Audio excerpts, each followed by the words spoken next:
You got to cheat to win. You got to cheat to win. If you want to win, you got to cheat. You got to cheat to win. Yes, our drama teacher used to sing that song to us on the bus every time we went to district or state level competitions for drama. You got to cheat to win. And I cheat. Probably not the way you're thinking, though. And that's what I want to talk about in this episode of Leading Leaders. Stay tuned.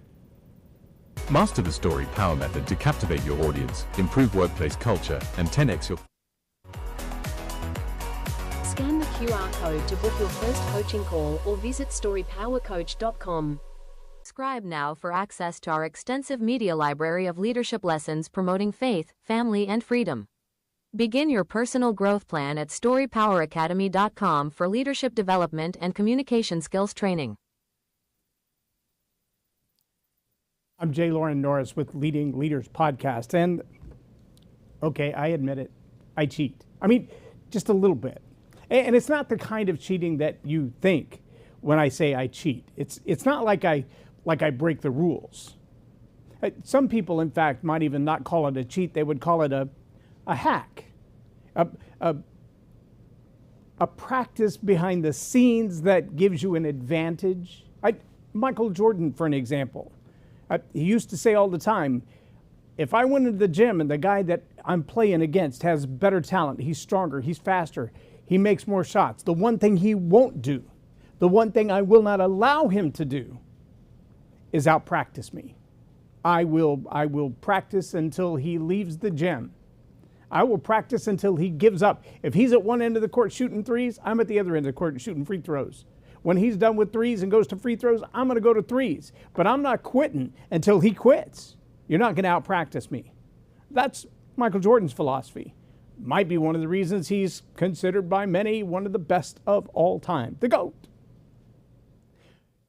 One of the things that I've learned in years of presenting, let me take that years of presenting and throw that on the table like a pickup sticks or 52 card pickup, because I started presenting, speaking in public, sharing ideas when I was 7.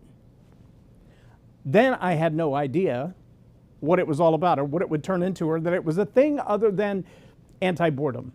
Because I really found myself bored a lot. I would line my stuffed animals up beside the house and talk to them.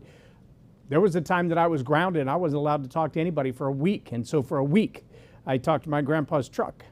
I stared at the little moon bubble hubcaps on the side of that truck.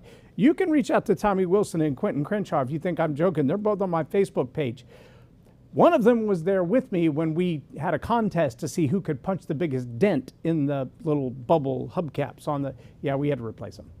The other one was there with me when we got in trouble for that. And so I had to spend a week talking to that hubcap, which was kind of cool. It's like staring into a parabolic mirror. You see yourself like in a fun house.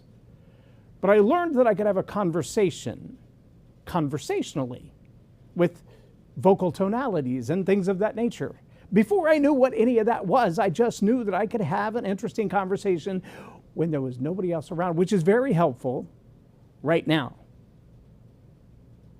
Because I can't see another face. I can't see another human. And it would be really easy for me to drone on like a robot. It would be very easy for me to read from a book and try to over-dramatize the wrong words and the right words. But I've been doing it for 50 plus years now, having a conversation when it appears that I'm the only one in the room. I know it's not true. But if you don't learn to communicate in that